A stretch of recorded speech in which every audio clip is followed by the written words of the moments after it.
self-radicalized terrorists or internet jihadists are but to describe this evolving phenomenon. We have actually witnessed the latest tragic example of this phenomenon last week by a brutal killing of 3 young Muslim students at the University of North Carolina, Chapel Hill in the United States. We don't know when is the next, where is the next, and who is the next target. It could be anywhere, anytime, anybody. Terrorism is a serious threat to our societies and the international peace and security as a whole. Regardless of who we are, what religious tradition we follow, or where in the world we live, we are all increasingly affected by the growing threat of terrorism. As such, never in history we needed a comprehensive and concerned response to terrorism as much as we do today. However, there seems to be fundamental differences within the international community in order to handle the issue of terrorism. In fact, the methods which some states view as effective persuasion against terrorism are seen as the very factors that breed terrorism.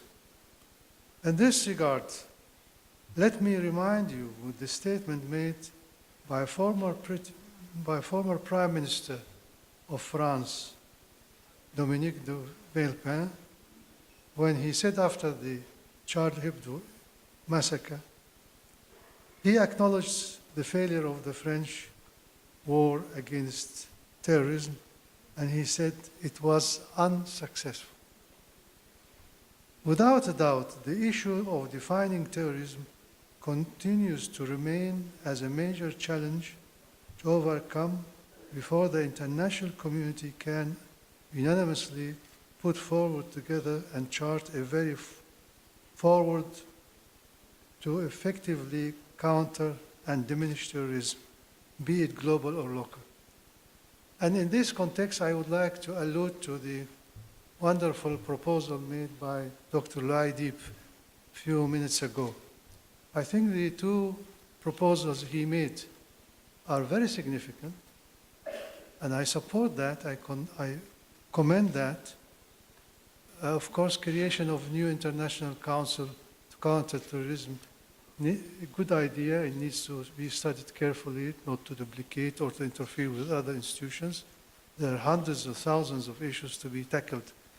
But at the very beginning, the issue to be tackled here in for this proposal is to have an agreed definition of terrorism.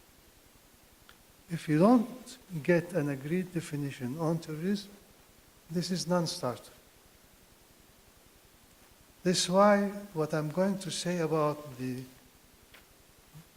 problem of agreement and disagreement on terrorism definition in the United Nations is of importance.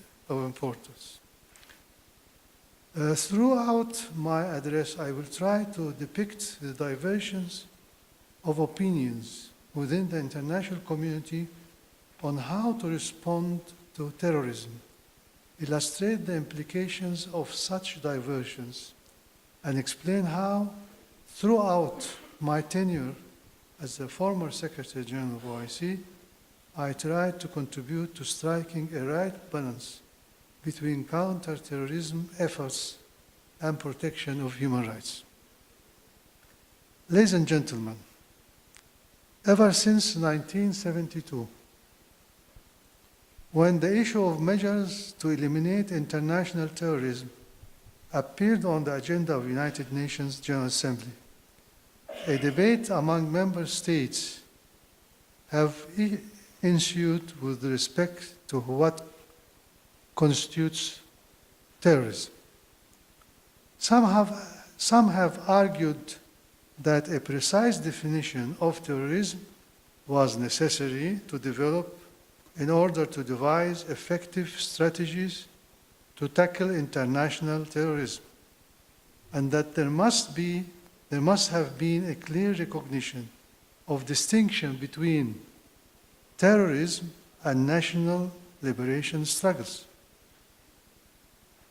In addition, they have argued that the conditions conducive to terrorism must be studied before law enforcement measures are taken. Others, however, argued that it was not realistic to achieve a universally acceptable definition of terrorism, since it was such a politically loaded subject, nor was it desirable for the study of underlying causes of terrorism to delay the necessary international cooperation to combat international terrorism. The difference of opinions between the OIC and EU and between OIC and the United States, for that matter, with respect to the definition of terrorism and how it affects the international community's efforts to combat international terrorism, is clearly noticed during the United Nations General Assembly's deliberations. During different occasions, the OIC has continued to strongly condemn all acts and practices of terrorism and steadily expressed its conviction that terrorism, irrespective of its motivation, objectives, forms, and manifestations, committed by whomever and wherever, can never be justified. In addition, the OIC advocated that terrorism should not be associated with any religion, race, faith, theology, values, culture, society, or group. In this respect, the positions of OIC and EU converge. As such, are reflected in the General Assembly resolutions on measures to eliminate international terrorism, and the General Assembly resolutions adopting the UN Global Counter-Terrorism Strategy. OIC traditionally supported a comprehensive strategy to combat terrorism that must address the root causes, including unlawful use of force, aggression, political and economic injustices, festering international disputes, and political marginalizations and alienations. Similarly, we continue to underline the need to make a distinction between terrorism and the exercise of legitimate right of people to resist foreign occupation. Obviously, the divergence of opinions within the international community persisted, yet it is unanimously accepted that the political and economic injustices, marginalization and alienation, exclusive from political, economic, and social opportunity spaces, restriction and suppression of fundamental freedoms, all do in one way or another feed radicalism as precursor of terrorism and violent extremism. This fact reflects the nexus between counter-terrorism and human rights. At the center of this nexus, there are a number of questions we have to ask ourselves. When it comes to radicalism and terrorism, is it only freedom of expression that we need to take in consideration? I repeat the question. When it comes to radicalism and terrorism, is it only freedom of expression that we need to take into consideration? Is the freedom of speech is the only human rights that we should be concerned? We have to be concerned with that, but is it the only one we need to concern with that? As His Holiness Pope Francis recently remarked, people do not have the right to mock religion. He said very clearly, you cannot provoke, you cannot insult the faith of others. You cannot make fun of the faith of others. He even commented, if someone says a curse towards against my mother, he can expect a punch in the nose. This is His Holiness Pope Francis. I have been repeatedly saying during the last 10 years, since ever the cartoon crisis emerged, freedom of expression does not mean freedom of insulting others. And you do not exercise your freedom of expression by insulting others. I'm glad to see that such a notion is repeated by His Holiness the Pope. Obviously, there is a limit to how one can express his or her opinion. Discrimination, intolerance, and incitement to hatred based on religion are matters addressed by laws and legal instruments. The right to be free from discrimination based on religion is enshrined in the international law, particularly the United Nations Charter, the Universal Declaration of Human Rights, the International Covenant on Civil and Political Rights, ICCPR, and the European Convention on Human Rights. The Article 20, Para 2 of ICCPR represents a clear limitation to the right to free speech, which is keeping with the Article 19 of the same convention. Is a clear indication that human rights instruments have provisions prohibiting incitements to religious hatred that are considered as a legitimate safeguard against abuse of the right to free speech. And what about other rights and freedoms beside the freedom of expression? What about the right to live in dignity? What about the right to pursuit of happiness in a society where one is not excluded because of his or her ethnic, religious, or cultural identity? The kind of terrorism that we are witnessing today forces us to fundamentally revise our assumptions. What makes a European-born and raised Muslim youngster sympathize with the savages of ISIS? What justifies in his or her mind massacring the other, be it either a fellow Muslim belonging to another sect or non-Muslim transgressing the boundaries of respect against Islam's beloved figures and values? It cannot be the love of religion. However, it can be, and I believe it is, the loss of hope for his ability to pursue happiness in whatever society he is living in. What causes such a loss of hope for the future, such a loss of belief in one's ability to be part of mainstream, enjoy political, economic, and social opportunities? I will give you an information revealed by international media after the Charlie Hebdo affair. A piece of information about one of the Paris attackers, the young man who had been arrested and charged with more than half a dozen offenses, including robbery as well as previous terrorist attacks.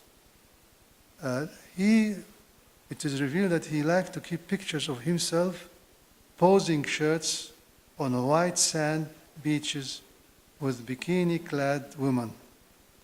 He also liked to keep pseudo-pornographic images of himself. Next to this video, we see another video where he says, what we are doing is completely justified. We are avenging the Prophet we in the Islamic world, Islamic State, we are taking revenge. So all this shows that terrorists is not understanding terrorism is not a simple matter, it is a very complicated matter. And I think we have also to address the issue of Islamophobia, the issue of how the relation between the Muslim world and the West has developed concerning since the cartoons, the Danish cartoons. The second part of my speech was on this issue, but I understand I'm running out of time. Let me say that, in a nutshell, OIC's position on this issue developed from confrontation to cooperation. At the beginning, OIC, when the cartoon issue flared up, took very strong position and tried to get through Human Rights Council, through the General Assembly, Islamophobia resolutions. We had witnessed the rejection of American and European countries. American position was different from European.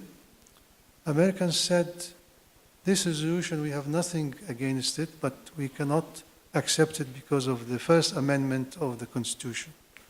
There was legitimate cause for that. The European position was mainly political, for public opinion. Then I proposed in 2010 an 8-point program here in Geneva in Human Rights Council. I asked and I advise those who are interested to check with the Human Rights Council website, 1618, Resolution 1618. They will find that these 8 points accommodate both the Muslim world's position and the European position, American position. And then these 8 points which I proposed were accepted by the United States, by European EU, and at the end we had a unanimous resolution built on my 8 points. It was accepted here in Geneva and then in New York. And then I invited Mrs. Clinton and Catherine Ashton for a meeting in Istanbul where we made a declaration called Istanbul Declaration, inviting everybody to espouse this document and then build on it.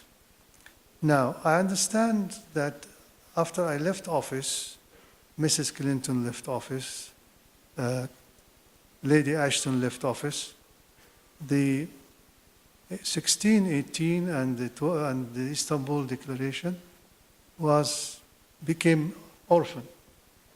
And I think the media started to speak about that they should be reinvigorated, revitalized. I think we need to do that. We need to do that because we have to carry on building bridges between Islamic world and the West. If we don't do that, radicals on the two sides will take us captives.